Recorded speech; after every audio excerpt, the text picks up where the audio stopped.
سبحانك لا علم لنا إلا ما علمتنا إنك أنت العليم الحكيم وتب علينا إنك أنت التواب الرحيم اللهم هب لنا قولا صادقا وعملا صالحا وفرجا عاجلا يا أرحم الراحمين.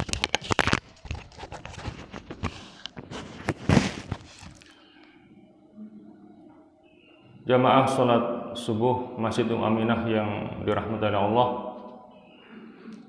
Syukur alhamdulillah, marilah senantiasa kita panjatkan kehadirat Allah Subhanahu wa taala atas limpahan rahmat, taufik serta hidayah, juga nikmat kesehatan dan kesempatan, sehingga dengan itu semuanya pada pagi hari ini kita bisa bersama-sama melaksanakan sholat subuh berjamaah, kemudian kita lanjutkan dengan saling menasihati dalam kebenaran dan kesabaran. Harapan kita semoga niat dan langkah baik kita akan diterima oleh Allah Subhanahu wa taala. Tidak lupa semoga salawat dan salam tetap terlimpahkan kepada Nabi kita Muhammad sallallahu alaihi wasallam beserta para sahabat dan pengikut-pengikutnya yang pada akhirnya insyaallah akan melimpah kepada kita semuanya selaku umatnya. Amin amin ya mujibas sailin. Jamaah sekalian yang dirahmati Allah, pada kajian Islam tematik pagi hari ini kita akan angkat tema tentang bagaimana caranya kita mengoptimalkan ibadah di bulan Sya'ban. Karena alhamdulillah pada saat ini kita sudah masuk di permulaan bulan Sya'ban. Kalau tidak salah sekarang tanggal 3 ya, tanggal 3 Sya'ban. Makanya kita akan mencoba membahas hal-hal apa saja yang perlu kita optimalkan untuk ibadah kita kepada Allah sebagai persiapan untuk menghadapi datangnya bulan Ramadan. Karena memang untuk menyambut bulan Ramadan perlu ada persiapan, dan itu seharusnya sudah kita persiapkan dari sekarang. Ibarat mesin itu perlu dipanasi, ya. Sehingga setelah mesinnya panas, begitu tancap gas langsung akan melesat dengan cepat. Maka sebagai bentuk persiapan untuk menghadapi bulan Ramadan, kita harus sudah melakukan beberapa persiapan-persiapan sejak di bulan Sya'ban ini. Jadi bulan Sya'ban adalah bulan yang terletak setelah bulan Rajab dan sebelum bulan Ramadan. Rajab, Sya'ban, baru kemudian Ramadan. Dan bulan ini memiliki banyak keutamaan-keutamaan. Bulan ini dinamakan bulan Sya'ban karena pada saat penamaan bulan ini banyak orang Arab yang berpencar-pencar untuk mencari air atau berpencar-pencar di gua-gua setelah mereka lepas dari bulan Rajab. Ini sebagaimana yang dikatakan oleh Imam Ibnu Hajar al-Asqalani.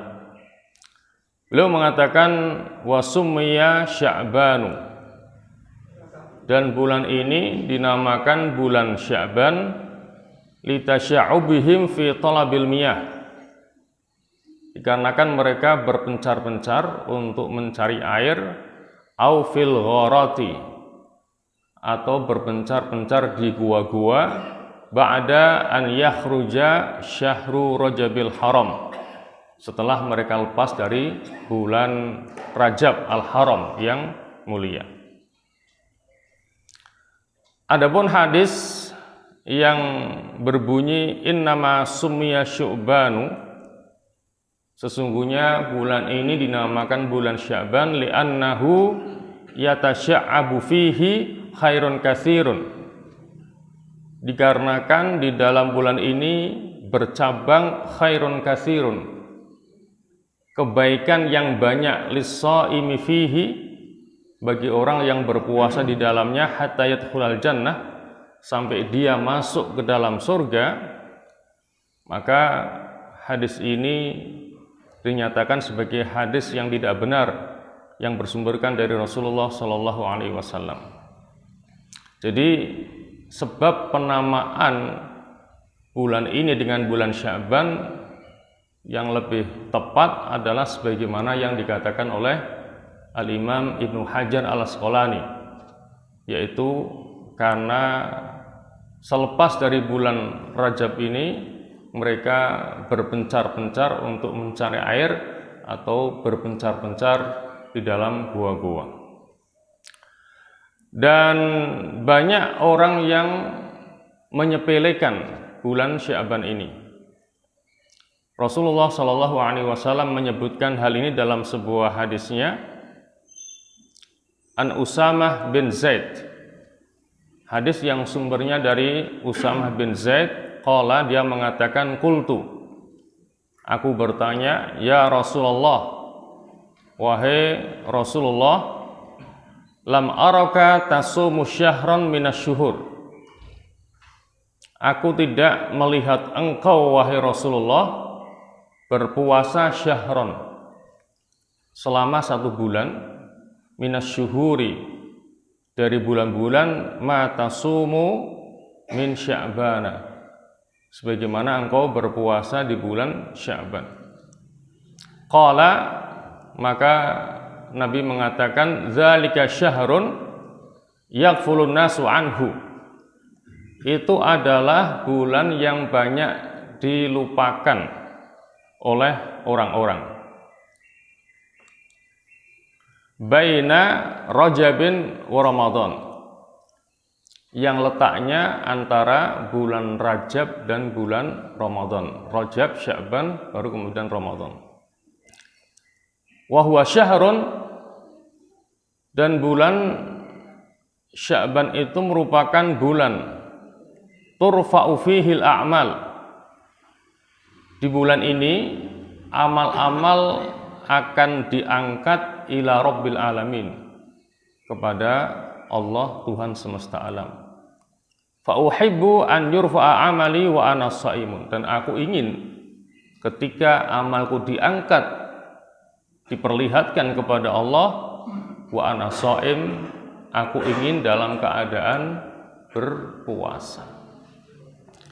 Jadi pada bulan Sya'ban ini amal-amal diangkat, diperlihatkan kepada Allah Subhanahu wa taala.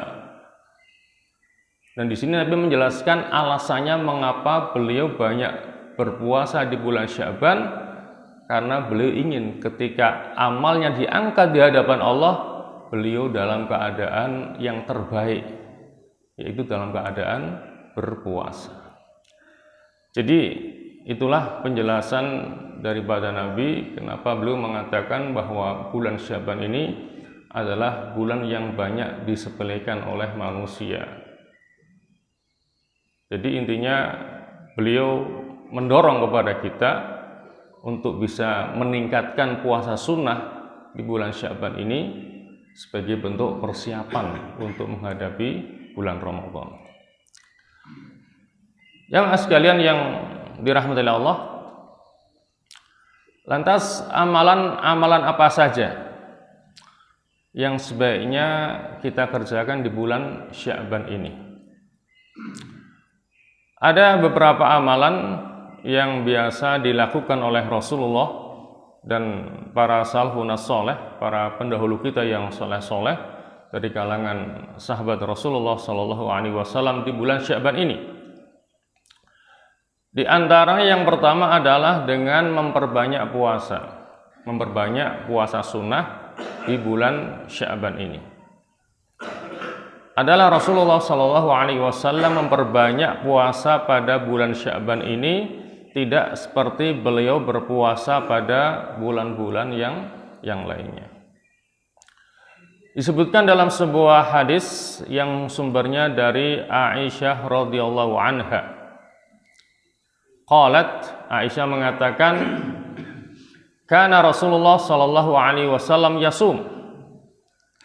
Adalah Rasulullah sallallahu alaihi wasallam berpuasa hatta naqula, sehingga kita mengatakan la yuftir, beliau tidak berbuka. Wa yuftir, dan beliau berbuka hatta naqula la yasum, sehingga kita mengatakan beliau tidak berpuasa. Fama ra'aitu Rasulullah sallallahu alaihi wasallam, maka aku tidak melihat Rasulullah sallallahu alaihi wasallam istakmala siyama syahrin, menyempurnakan puasa 1 bulan penuh, illa Ramadan, kecuali di bulan Ramadan. Wa ma ra'aituhu aktsara siyama minhu fi Sya'ban, dan aku tidak melihat beliau banyak berpuasa kecuali di bulan Sya'ban ini. Begitu pula yang disampaikan oleh istri Nabi yang lainnya, yaitu Ummu Salamah. Beliau mengatakan, ma ra'aitu Nabiyya sallallahu alaihi wasallam, aku tidak melihat Nabi sallallahu alaihi wasallam yasumu syahraini mutatabi'aini, beliau berpuasa 2 bulan berturut-turut, illa Sya'bana wa Ramadan, kecuali di bulan Sya'ban dan bulan Ramadan. Jadi ini menunjukkan bahwa Rasulullah Shallallahu Alaihi Wasallam hampir berpuasa Sya'ban seluruhnya. Ya, jadi kalau di bulan Ramadan tentu beliau berpuasa 1 bulan penuh, tetapi di bulan-bulan yang lainnya di mana beliau banyak melakukan berpuasa adalah di bulan Sya'ban. Hampir nyaris beliau berpuasa 1 bulan penuh di bulan Sya'ban ini. Artinya bagi kita, marilah kita coba untuk meningkatkan puasa sunnah ya di bulan Sya'ban ini. Kalaupun tidak bisa penuh, ya minimal sebagai bentuk latihan kita puasa Senin Kemis lah misalnya, full di bulan Sya'ban ini, jangan sampai tidak.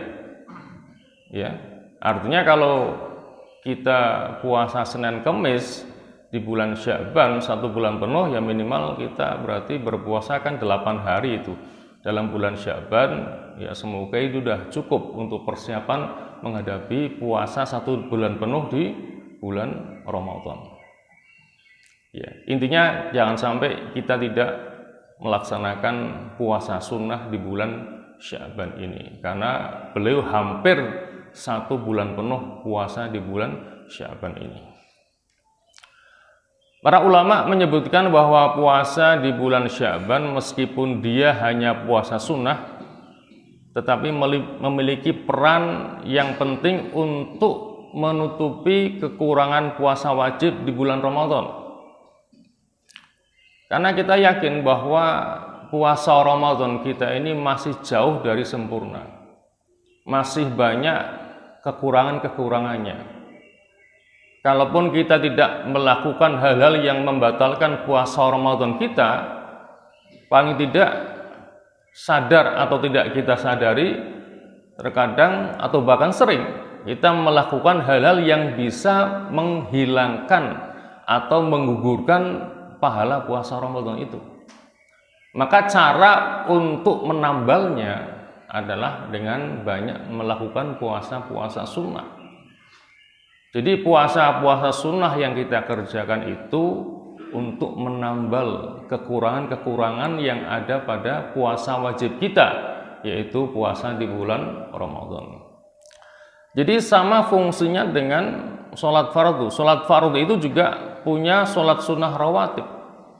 Ada sholat sunnah qobliyah sama ba'diyah, yang fungsinya adalah untuk menambal kekurangan pada sholat fardu kita. Karena kita harus sadar sesadar-sadarnya bahwa sholat fardu kita juga masih jauh dari sempurna. Kita sering belum bisa khusyuk dalam sholat kita. Juga kekurangan-kekurangan yang lainnya, sunnah-sunnahnya kadang juga belum bisa kita lakukan. Bagaimana cara menutupnya? Maka cara menutupnya dan cara menambal kekurangan kita dalam sholat fardu kita adalah dengan melaksanakan sholat sunnah rawatib, baik qobliyah maupun ba'diyahnya. Jadi itulah fungsi daripada puasa sunnah, adalah untuk menambal ya, kekurangan yang ada pada puasa wajib kita.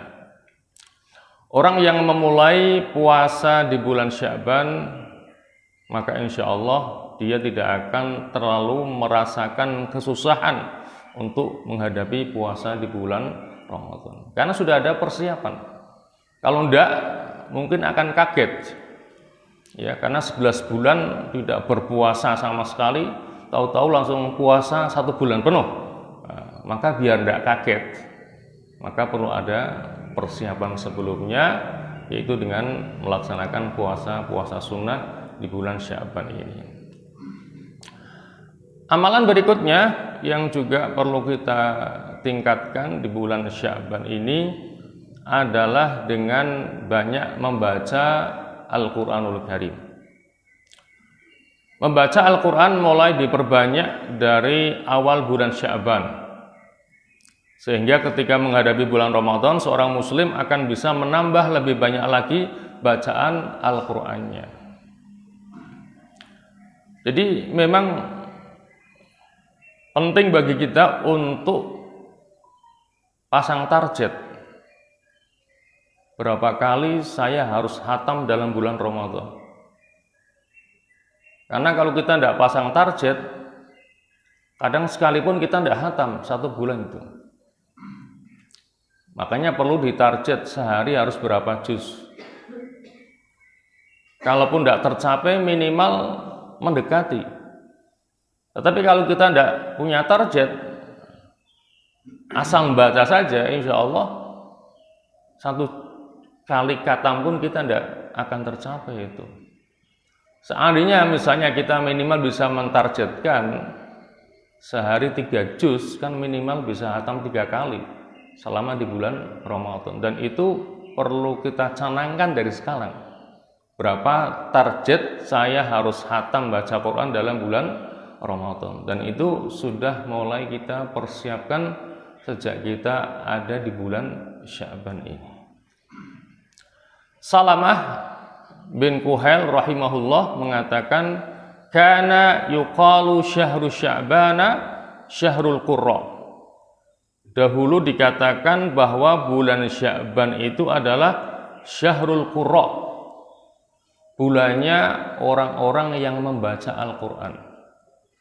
Ya, jadi ada yang mengatakan bahwa bulan Sya'ban adalah syahrul qurra, bulannya orang-orang yang membaca Al-Quran. Artinya salafun saleh, para pendahulu kita yang soleh-soleh, sudah mulai meningkatkan bacaan Al-Qur'annya sejak dari bulan Sya'ban ini.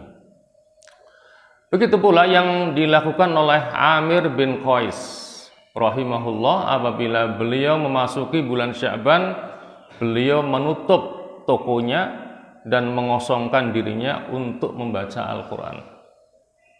Itu kelasnya Amr bin Qais, ya. Kalau kita sih ya tentunya belum bisa. Yang punya toko kemudian tutup, tidak buka, ya, mulai dari bulan Sya'ban sampai Ramadan, ya tidak mungkin lah.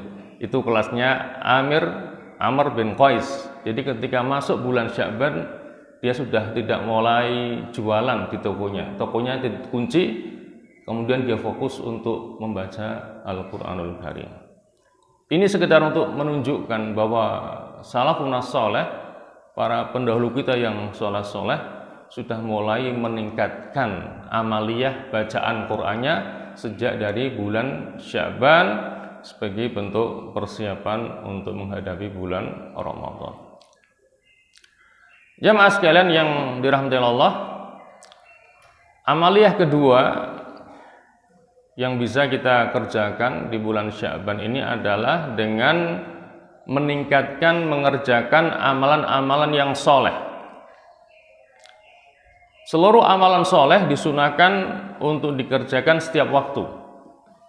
Jadi kalau bicara melakukan amal soleh, ya setiap saat, setiap waktu kita dituntut untuk bisa meningkatkan dalam melakukan amal soleh. Dan untuk menghadapi bulan Ramadan, para ulama terdahulu membiasakan amalan-amalan soleh semenjak datangnya bulan Sya'ban, sehingga mereka sudah terlatih untuk menambah amalan-amalan mereka ketika di bulan Ramadan. Ya. Artinya kalau kita sudah mulai nyicil meningkatkan amaliyah amal soleh di bulan Sya'ban, maka harapan kita akan bisa lebih meningkat lagi di bulan Ramadannya. Karena sebelumnya kita sudah ada persiapan, baik itu puasa sunnah, baca Quran, mungkin sholat malamnya, serta ibadah-ibadah yang lainnya sudah mulai kita biasakan sejak dari bulan Sya'ban, sehingga nanti di bulan Ramadan kita tidak mengalami kesulitan untuk bisa lebih meningkatkan amal soleh kita.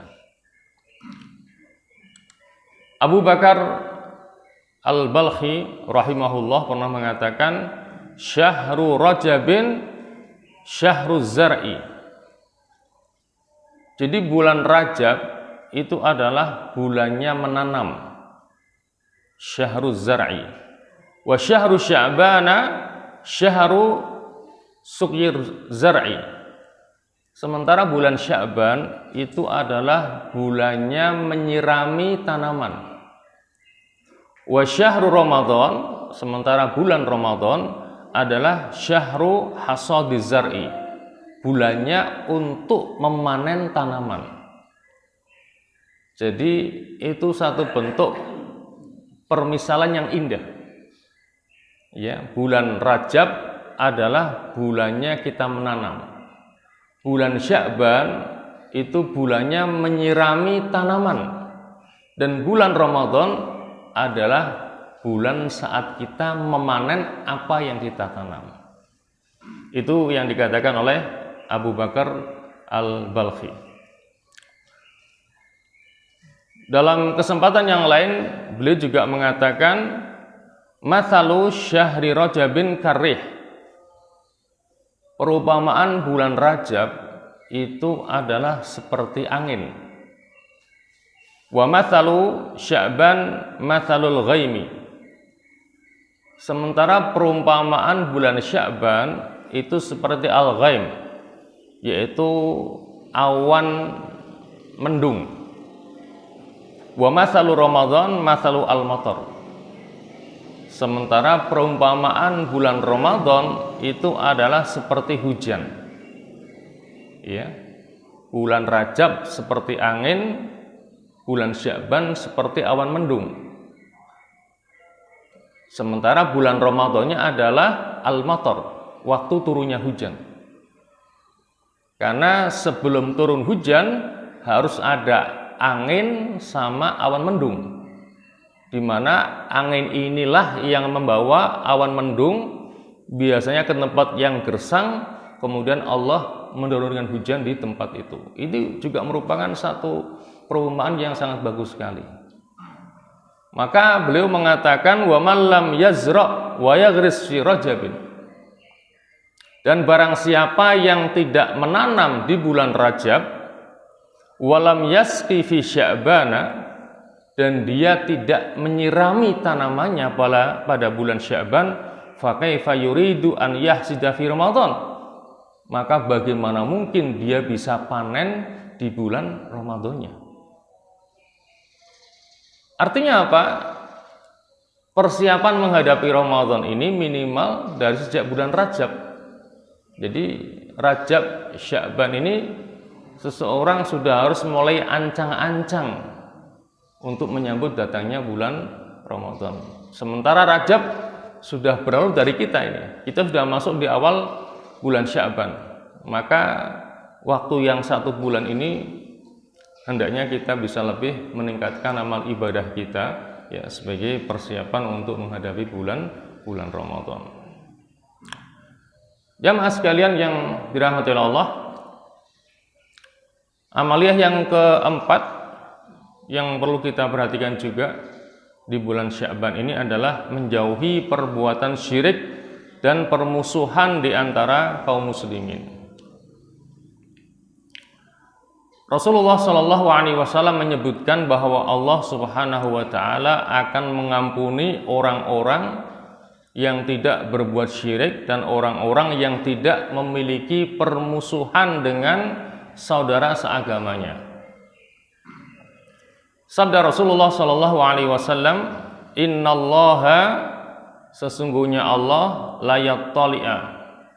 Allah akan muncul fi lailatin nisfi min Sya'ban, pada malam setengah dari bulan Sya'ban. Ya, pada malam nisfu Sya'ban, pertengahan bulan Sya'ban. Fayaghfiru li jami'i khalqihi, maka Allah akan mengampuni semua makhluknya illa li musyrikin, kecuali kepada orang musyrik, au musyahinin, atau musyahin. Apa itu musyahin?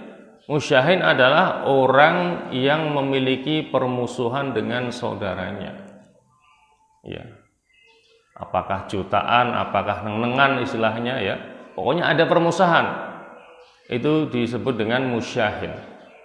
Jadi itulah dua orang yang tidak akan mendapatkan ampunan dari Allah Subhanahu wa taala. Orang musyrik dan musyahin, orang yang ada permusuhan dengan saudaranya. Maka perlu juga kita untuk mengingat-ingat apakah saat ini kita ada permusuhan, apakah tidak dengan saudara-saudara kita. Kalau ada, maka hendaknya segera didamaikan, segera diselesaikan, sehingga betul-betul ketika masuk bulan Ramadan kita tidak ada permusuhan sama sekali dengan saudara-saudara kita. Dan Rasulullah Shallallahu Alaihi Wasallam juga secara khusus mengingatkan tentang orang yang memiliki permusuhan dengan saudara seagamanya. Sabda Rasulullah Shallallahu Alaihi Wasallam, "Tuftahu abwabul jannah." Pintu-pintu surga dibuka yaumal itsnain wa yaumal khamis, pada setiap hari Senin dan hari Kamis. Fayughfaru likulli abdin, maka diampunilah setiap hamba, la yusyriku billahi syai'an, yang dia tidak menyekutukan Allah dengan sesuatu apapun juga. Seorang hamba yang tidak berbuat syirik, illa rajulan, kecuali seseorang, kanat bainahu wa baina akhihi syahna'u, yang antara dia dengan saudaranya ada syahna', ada permusuhan. Fayuqalu, maka dikatakan, angziru hadzaini, tangguhkan kedua orang ini, tangguhkan kedua orang yang ada permusuhan ini, hatta yastoliha, sampai keduanya mau berdamai, tidak lagi bermusuhan. Sampai 3 kali Allah mengatakan, angziru hadzaini, tangguhkanlah kedua orang ini, hatta yastoliha, sampai keduanya mau berdamai. Angziru hadzaini, tangguhkanlah kedua orang ini, hatta yastoliha, sampai keduanya mau berdamai.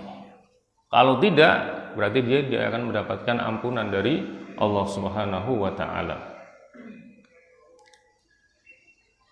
Oleh karena itulah sudah sepantasnya kita menjauhi segala bentuk kesyirikan, baik yang kecil apalagi yang besar. Ya. Bentuk syirik yang kecil adalah riya. Riya itu adalah asyirkul asghar. Syirik yang kecil itu adalah riya, pamer. Sedangkan syirik yang besar ya banyak sekali bentuknya, ya, menyembah kepada selain Allah Subhanahu wa taala. Begitu juga kita jauhi segala bentuk permusuhan dengan teman-teman muslim kita. Ya, maka itu yang harus kita perhatikan dalam menghadapi bulan Ramadan. Kita jauhi segala macam bentuk kesyirikan, baik yang kecil apalagi yang besar, dan juga kita jauhi segala bentuk permusuhan dengan saudara-saudara kita.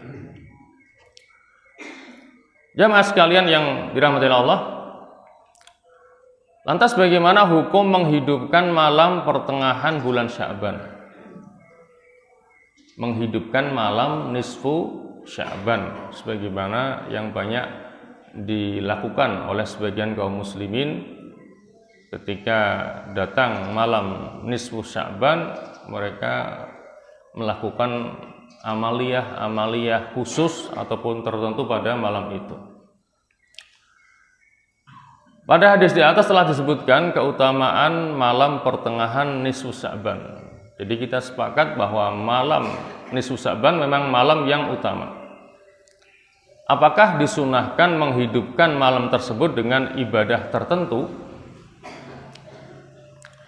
Di sini kita sampaikan perkataan daripada Syekhul Islam Ibn Taimiyah rahimahullah. Beliau mengatakan wa sholatur raghaib, dan salat raghaib bid'atun muhdatsatun, adalah bid'ah yang diada-adakan, namanya sholatur raghaib. Lam yusalliha an-nabiy sallallahu alaihi wasallam, Nabi sallallahu alaihi wasallam tidak pernah melakukan salat itu, yaitu salat ar-raghaib. Wala ahadun minas salaf, dan tidak seorang pun dari salaf. Wa amma lailatun nisfi min Sya'bana fa fiha fadlun, dan adapun malam nisfu Sya'ban memang di dalamnya ada keutamaan. Wa kana fis salafi man yusalli fiha, dan adalah dari sebagian salaf melaksanakan sholat pada malam itu, pada malam nisfu Sya'ban. Lakinnal ijtima'a fiha li ihyaiha, akan tetapi berkumpul bersama-sama pada malam itu untuk menghidupkannya fil masajidi, di masjid-masjid, bid'atun kadzalik, itu juga merupakan bid'ah. Wa kadzalika as-sholatul alfiyah, begitu pula dengan melaksanakan sholat alfiyah. Nanti kita jelaskan apa itu sholatul raghaib dan apa itu sholat alfiyah. Itu pendapat daripada Syekhul Islam Ibn Taimiyah terkait dengan apakah kita perlu untuk melakukan amalan khusus pada malam nisfu Sya'ban. Jumhur ulama memandang sunnah menghidupkan malam pertengahan di bulan Sya'ban dengan berbagai macam ibadah, tetapi hal tersebut tidak dilakukan secara berjamaah. Jadi dilakukan masing-masing, silakan di rumahnya masing-masing untuk menghidupkan malam nisfu Sya'ban dengan baca Quran, dengan tadabbur Quran, dengan sholat malam.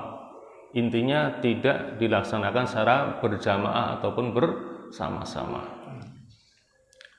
Sebagian ulama memandang tidak ada keutamaan ibadah khusus pada malam tersebut, karena tidak dinukil dalam hadis yang sahih atau hasan dari Nabi Shallallahu Alaihi Wasallam bahwa beliau pernah menyuruh untuk beribadah secara khusus pada malam tersebut. Hadis yang berbicara tentang hal itu adalah hadis yang dhaif, hadis yang lemah. Nah, bagaimana hukum sholat alfiyah dan sholat raghaib di malam pertengahan bulan Sya'ban? Tidak ada satupun dalil yang sahih yang menyebutkan keutamaan sholat malam atau sholat sunnah di pertengahan malam di bulan Sya'ban, baik yang disebut dengan sholat alfiyah maupun sholat raghaib. Baik, kita jelaskan apa itu sholat raghaib. Jadi sholat raghaib itu sholat sunnah, dilaksanakan sebanyak 12 rakaat. Dilaksanakan pada malam Jumat pertama bulan Rajab, dan disyaratkan untuk melaksanakan puasa sunnah pada hari Kamisnya. Jadi hari Kamisnya melaksanakan puasa sunnah hari Kamis, kemudian malam Jumat pertama bulan Rajab melaksanakan sholat itu, yaitu sholat ar-raghaib.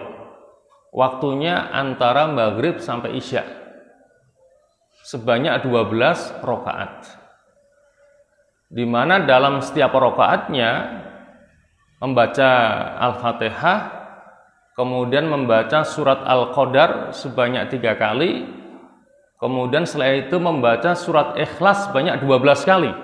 Itu setiap rakaatnya. Dan dilakukan sebanyak 12 rakaat.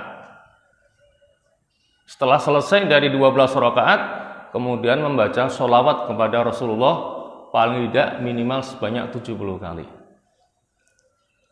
Itu tuntunan yang saya dapatkan terkait dengan masalah sholat raghaib itu. Apakah di sini ada yang mengerjakan ataukah tidak? Kok nampaknya tidak ada ya? Tidak ada. Ya kalau tidak ada, alhamdulillah. Ya, kalau tidak ada, alhamdulillah. Karena memang ini tidak ada tuntunannya dari Nabi SAW dan cukup memberatkan. Karena 12 rakaat, setiap rakaatnya membaca Al-Fatihah, Al-Qadar 3 kali, kemudian Al-Ikhlas sebanyak 12 kali. Apakah kira-kira cukup itu? Waktunya antara Maghrib sampai Isya. Begitu. Dan tidak ada keterangan apakah 12 langsung, apakah dibuat 2 rakaat, tidak ada penjelasan itu. Tapi biasanya sholatul laili mathna. Sholat malam itu 2 rakaat, tapi tidak ada penjelasan. Apakah langsung 12 rakaat, apakah dibagi 2, 6 rakaat, apakah 2 rakaat, tidak ada penjelasannya. Yang jelas dilaksanakan sebanyak 12 rakaat. Adapun sholat alfiyah dari kata alaf yang artinya berarti 1000. Karena dalam sholat alfiyah itu mensyaratkan membaca surat Al-Ikhlas sebanyak 1000 kali. Jadi sholat alfiyah itu dilaksanakan sebanyak 100 rakaat. Ya, jadi sholat alfiyah dilaksanakan sebanyak 100 rakaat. Kenapa dikatakan 1000? Karena dalam setiap rakaatnya setelah baca Al-Fatihah harus membaca surat Ikhlas sebanyak 10 kali. Nah, 10 kali 100 berarti 1000. Ya, maka dinamakan sholat alfiyah. Karena di dalamnya seseorang harus membaca surat Al-Ikhlas sebanyak 1000 kali, dilaksanakan dalam 100 rakaat. Nah, mengenai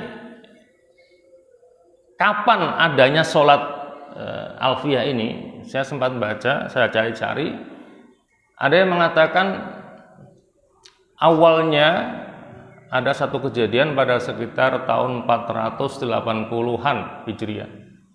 Ada seseorang dari Nablus yang berkunjung ke Baitul Maqdis, namanya Ibnu Abil Hamra, dan dia terkenal sebagai seseorang yang bagus bacaan Qur'annya.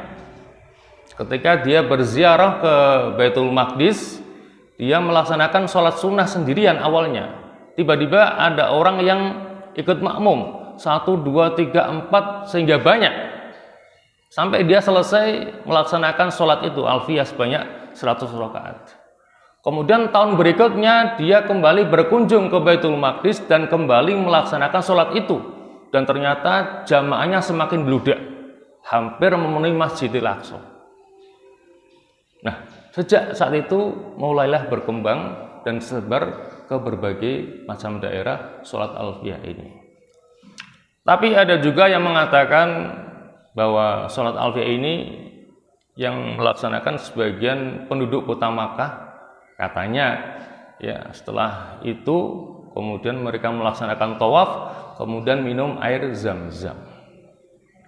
Itu sedikit penjelasan tentang sholat raghaib dan sholat alfiyah yang insya Allah nampaknya di daerah kita juga tidak ada yang melakukannya ya. Nah, ya. Karena hal itu dengan tegas juga disampaikan ini oleh Al-Imam An-Nawawi Asy-Syafi'i. Beliau mengatakan tentang sholat ar-raghaib yang dilakukan pada Jumat pertama bulan Rajab dan malam pertengahan bulan Rajab, yaitu sholat alfiyah. Dengan tegas Al-Imam An-Nawawi Asy-Syafi'i mengatakan wahatani sholatani bid'atani. Kedua sholat ini, sholat raghaib dan sholat alfiyah adalah bid'ah mazmumatani. yang tercela, mungkarotani yang mungkar, qabihatani yang buruk. Ya. Jadi sampai memberikan statement yang seperti itu. Kedua sholat itu ada sholat yang bid'ah, yang tercela, yang mungkar dan qabih, buruk. Wala taghtar bidzikrihima, dan janganlah engkau tertipu dikarenakan kedua sholat itu disebutkan dalam dua kitab, yaitu kitab Qutul Qulub dan kitab Ihya Ulumuddin. Jadi kedua sholat itu disebutkan dalam kedua kitab itu, yaitu pertama kitab Qutul Qulub. Qutul Qulub itu artinya makanan buat hati. Itu karangan daripada Syekh Abu Thalib Al-Makki. Namanya kitab Qutul Qulub, yang berarti makanan buat hati, ya, karangan Syekh Abu Thalib Al-Makki, dan juga disebutkan dalam kitab Ihya Ulumuddin karangan Al-Imam Al-Ghazali. Di sini Al-Imam An-Nawawi mengatakan jangan engkau tertipu karena keduanya disebutkan dalam kedua kitab itu. Bagaimana hukum berpuasa di pertengahan bulan Sya'ban? Mengkhususkan puasa di siang pertengahan bulan Sya'ban tidak dianjurkan untuk mengerjakannya. Bahkan sebagian ulama menghukumi hal tersebut dengan bid'ah. Ya. Jadi tidak ada puasa di hari pertengahan bulan Sya'ban. Ya, tidak ada.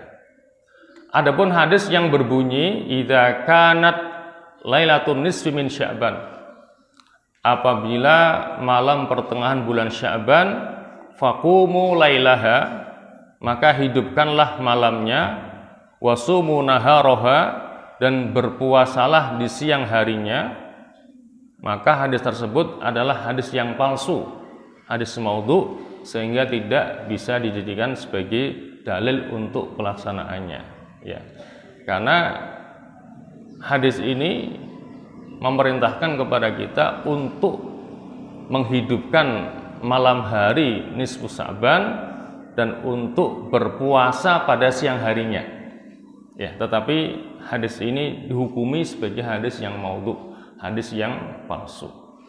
Akan tetapi jika kita ingin berpuasa pada hari itu karena keumuman hadis tentang sunnahnya berpuasa di bulan Sya'ban, atau karena dia termasuk puasa di hari-hari bid, yaitu puasa Ayyamil Bid, baik itu tanggal 13, 14 atau 15 tiap bulannya, maka hal tersebut tidak mengapa. Yang diingkari adalah pengkhususannya. Jadi seandainya kita berpuasa pada tanggal 15 Sya'ban, maka niat puasa kita pada hari itu jangan kita niati sebagai puasa pada hari 15 bulan Sya'ban, bukan. Ya, kita niatnya puasa sunnah aja, karena memang kita dianjurkan untuk memperbanyak puasa sunnah di bulan Sya'ban itu, ya. Jadi tidak ada pengkhususan. Apalagi kalau kebetulan 15 Sya'ban itu jatuhnya hari Senin, Kamis atau Ayyamil Bid, tanggal 13, 14, 15 dari bulan Qamariyah, maka kita niatnya yaitu puasa Senin atau Kamis atau puasa Ayyamil Bid yang kebetulan jatuhnya pada tanggal 15 Sya'ban. Jadi tidak diniati dengan puasa sunnah tanggal 15 Sya'ban. Jadi tidak boleh ada pengkhususan. Kalaupun kita berpuasa, ya niatnya puasa sunnah yang memang sangat ditekankan oleh Rasulullah untuk kita memperbanyaknya di bulan Sya'ban ini sebagai bentuk persiapan kita untuk menghadapi bulan Ramadan. Ya, mas sekalian yang dirahmati Allah, barangkali itulah yang bisa kita kaji pada kesempatan pagi hari ini. Semoga ada manfaatnya terkait dengan apa-apa saja yang perlu kita amalkan di bulan Sya'ban ini. Kita mohon kepada Allah, semoga Allah memberikan kita kemampuan untuk bisa mengamalkannya sebagai bentuk persiapan kita menghadapi bulan Ramadan, sehingga begitu masuk bulan Ramadan kita sudah siap betul-betul untuk melakukan berbagai macam rangkaian ibadah yang ada di dalamnya, baik puasanya, baik qiyamnya, baik baca Qur'annya ataupun ibadah-ibadah yang lainnya.